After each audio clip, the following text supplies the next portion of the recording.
सम्मान। सुबह सुबह दरवाजे की घंटी बजी। सिमरन ने जाकर दरवाजा खोला। देखा तो उसके मम्मी पापा आए हुए थे। सिमरन के चेहरे पर अपने मम्मी पापा को देखते खुशी की चमक आ गई। वो तुरंत उनके गले लगकर बोली, वाह मम्मा पापा, आप दोनों, वो भी इतनी सुबह, क्या सरप्राइज है। तब सिमरन की माँ कृष्णा जी ने कहा, बिटिया, हम तो समधी और समधन जी से मिलकर उनको विवाह न्योता देने आए थे। तेरे पापा तो अकेले ही आ रहे थे, लेकिन मैं भी साथ में आ गई। सोचा इसी बहाने तुझसे भी मिल लूंगी। सिमरन ने कहा, अरे बैठिए ना माँ और पापा। माँ, आपने बहुत अच्छा किया जो आप साथ आ गई। मैं अभी मम्मी जी पापा जी को बुलाकर लाती हूँ। सिमरन अंदर गई अपने सास ससुर को बुलाने। तो सिमरन के माँ पापा का नाम सुनते उनका मुंह बन गया, लेकिन बेमन से ही वो लोग उनसे मिलने गए। सिमरन अपने ससुराल में बड़ी बहू थी। देवर की शादी नहीं हुई थी और ननद शालू की शादी 1 महीने पहले ही हुई थी। उनकी ससुराल भी वही थी। सिमरन के पति प्रदीप सॉफ्टवेयर इंजीनियर थे, लेकिन किसी का भी व्यवहार उसके मायके वालों के प्रति ठीक न था। सिमरन के ससुर जी राम कुमार जी ने उसके पापा को देखते कहा, अरे समधी जी, आप बड़ी सुबह सुबह 11 बजे ही आ गए। सिमरन के पापा ने कहा, हाँ समधी जी, बेटी की शादी का निमंत्रण देना था आप सबको, और बाकी जगह भी जाना है निमंत्रण देने, तो सोचा शुरुआत आपसे ही करूं।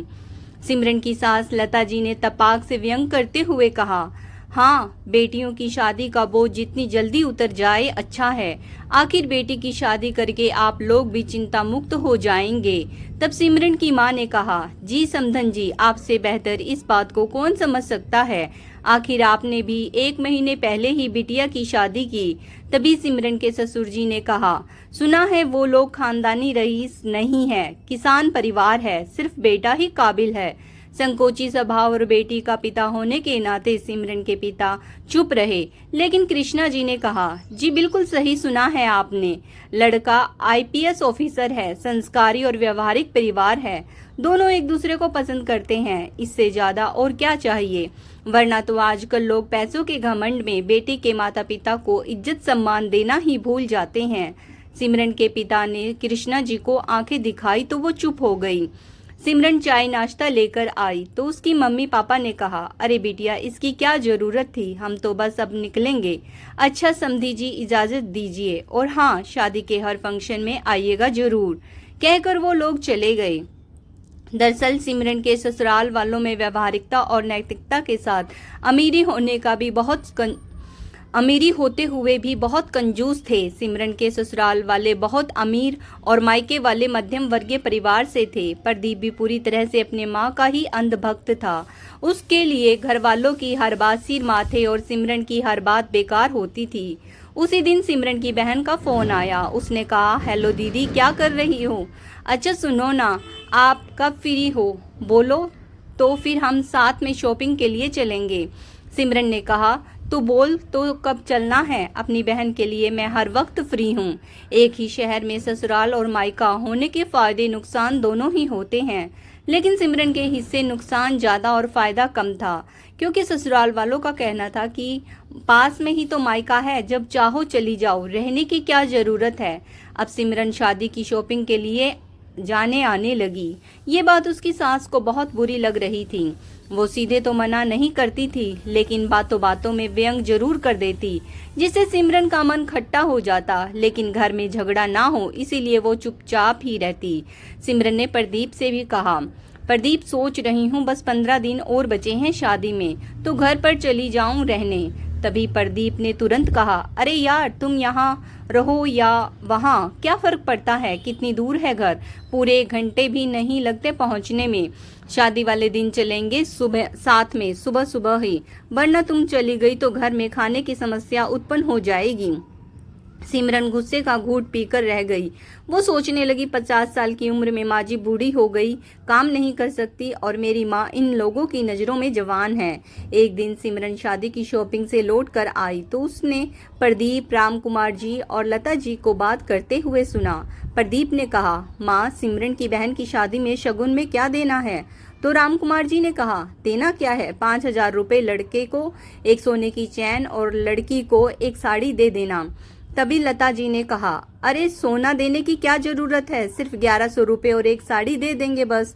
उनकी जितनी औकात उतना शगुन बहुत है। पत्नी की हाँ में हाँ मिलाते रामकुमार जी ने कहा, बेटा तुम्हारी माँ बिल्कुल ठीक कह रही है, इतना बहुत है। प्रदीप ने कहा, फिर ठीक है माँ, इतना शगुन ठीक रहेगा। और हाँ बेटा, जरा सिमरन को समझा देना कि शादी उसके मायके में है तो उन लोगों को शॉपिंग करने दे, खुद ना शॉपिंग का हिस्सा बने।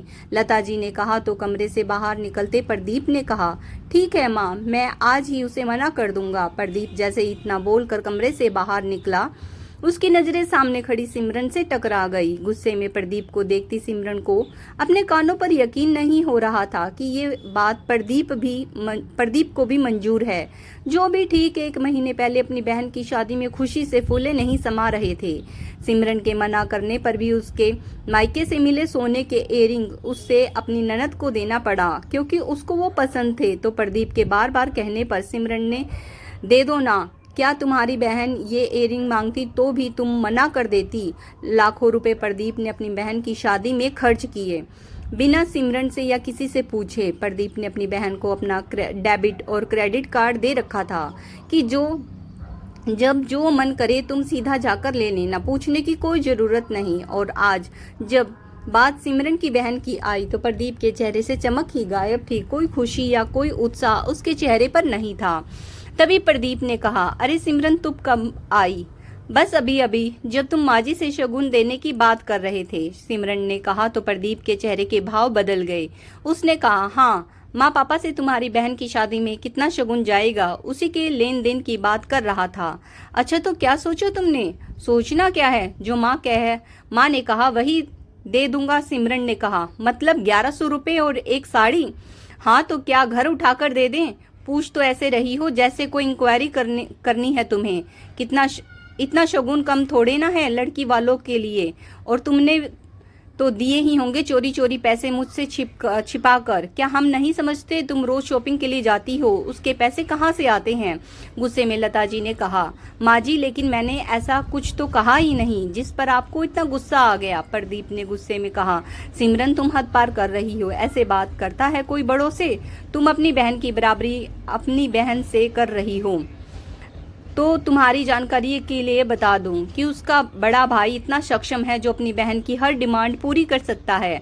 तुम क्या कर सकती हो? तुम तो खुद की जरूरत पूरी नहीं कर सकती बिना मेरे पैसों के। इतना ही घमंड है तो जाओ खुद पूरा करो अपनी बहन की डिमांड, और जो मन करे जैसा मन करे खर्च करो, कोई तुम्हें रोकने नहीं आएगा। सबकी बातें सुनकर तो आज सिमरन भी चुप नहीं रह पाई।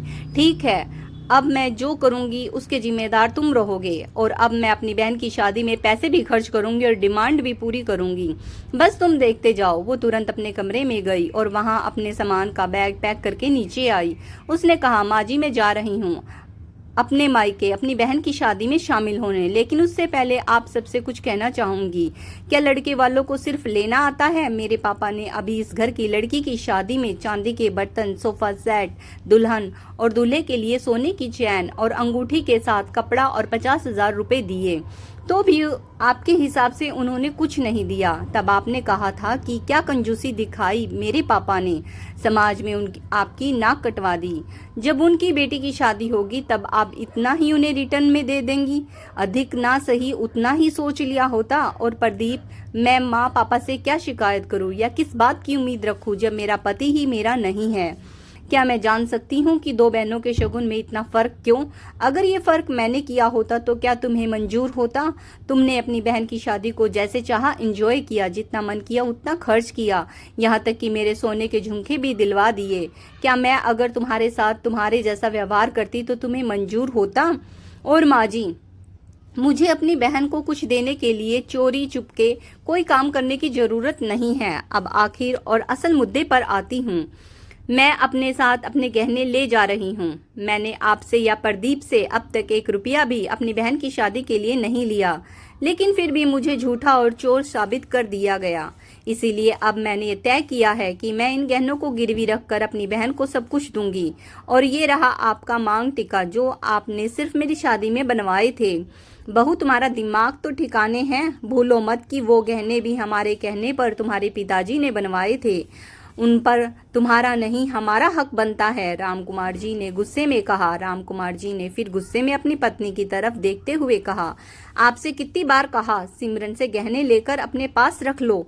मुझे पहले से पता था यह लड़की बहुत तेज है, देख लो वही हुआ जिसका मुझे डर था। तो सिमरन मुस्कुराने लगी। उसने कहा, चलिए कुछ तो माना आप लोगों ने कि मेरे पापा ने दिया है। खैर पापा जी, इन पर तो सिर्फ और सिर्फ मेरा ही अधिकार है। पहली बात तो ये गहने मेरे सिवा किसी के नहीं, इसलिए मुझे इसके साथ क्या करना है ये मैं खुद तय करूंगी। दूसरी बात, अगर इन गहनों को आपने भी बनवाए होते तब भी ये मेरे ही होते, क्योंकि गहने स्त्रीधन होते हैं जिस पर सिर्फ औरत का अधिकार होता है। मैं जा रही हूँ इन्हें गिरवी रखने, क्योंकि मुझे इनकी जरूरत नहीं, और जिन्हें भी ये गहने चाहिए वो जाकर छुड़वा कर लाए गहने।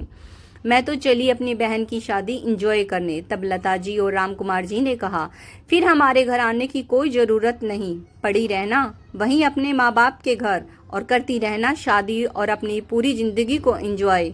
तब सिमरन ने मुस्कुराते हुए कहा, माँ जी आप लोगों को शायद पता नहीं, प्रदीप से शादी के बाद कानूनन ये घर अब मेरा भी उतना ही है जितना आप लोगों का, इसलिए मुझे इस घर में आने से अब कोई नहीं रोक सकता। जब मर्जी होगी मैं आऊंगी और जाऊंगी, कहकर सिमरन वहां से अपना बैग लेकर चली गई।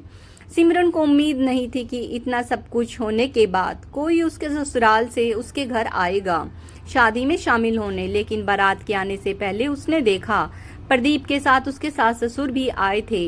विवाह सकुशल संपन्न होने के बाद प्रदीप, सिमरन और उसके सास ससुर घर लौट कर आ गए। घर के अंदर प्रवेश करने के बाद प्रदीप ने कहा, सिमरन गहने कहाँ गिरवी रखे हैं बता दो तो मैं उन्हें वापस लेकर आता हूँ। शालू को जब ये बात पता चली तो वो बहुत गुस्सा हुई और उसने कहा, भैया मुझे आपसे ये उम्मीद नहीं थी। मुझे ये समझ नहीं आता, जब ससुराल वालों को बहू को अधिकार और सम्मान नहीं देनी होती तो वे बहू लाते क्यों हैं। अगर भैया और मम्मी पापा मेरे साथ ऐसा होता तो क्या आप लोगों को अच्छा लगता? नहीं ना। जिस तरह मैं हूँ उसी तरह भाभी भी हैं। अगर आप भाभी की इज्जत सम्मान करेंगे तो मेरा भी सम्मान होगा। तब सिमरन को अचानक आई उन लोगों में इस बदलाव का कारण पता चला। सिमरन ने पर्स से गहने निकाल कर दिखाते हुए, ये रहे गहने, मैंने गहनों को गिरवी पर नहीं रखा था। मैं तो आप लोगों को सिर्फ यह बताना चाहती थी कि अगर बहू चाहे तो वह अपना सारा अधिकार ले सकती है और उसे कोई रोक नहीं पाएगा।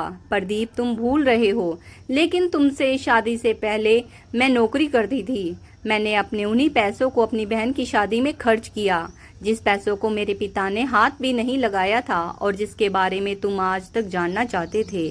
और मैं हर बार उस बात को टाल जाती थी, क्योंकि वह पैसे मैंने अपनी बहन की शादी में ही खर्च करने के लिए रखे थे। उम्मीद करती हूँ कि आगे से तुम भी वैसा ही सारे कर्तव्य निभाओगे जैसे मैं तुम्हारे और अपने परिवार के लिए एक सम्मान निभाती हूँ। अब तुम मेरी और अपनी दोनों बहनों में कभी कोई फर्क या भेदभाव नहीं करोगे। और हाँ, मैंने जो गलती की थी तुम्हारी बात मानकर नौकरी ना करने की, उसे भी सुधार लिया है। मैंने अपनी नौकरी फिर से ज्वाइन कर ली है, क्योंकि मुझे ये बात समझ में आ गई है कि खुद आत्मनिर्भर रहना कितना ज़रूरी है। दोस्तों, आज की कहानी कैसी लगी कमेंट्स करके ज़रूर बताइएगा। अगर आपको कहानी पसंद आई है please like, share and subscribe my channel stories bye Sunita Saini. Video को यहाँ तक देखने के लिए आप सब लोगों का बहुत बहुत बहुत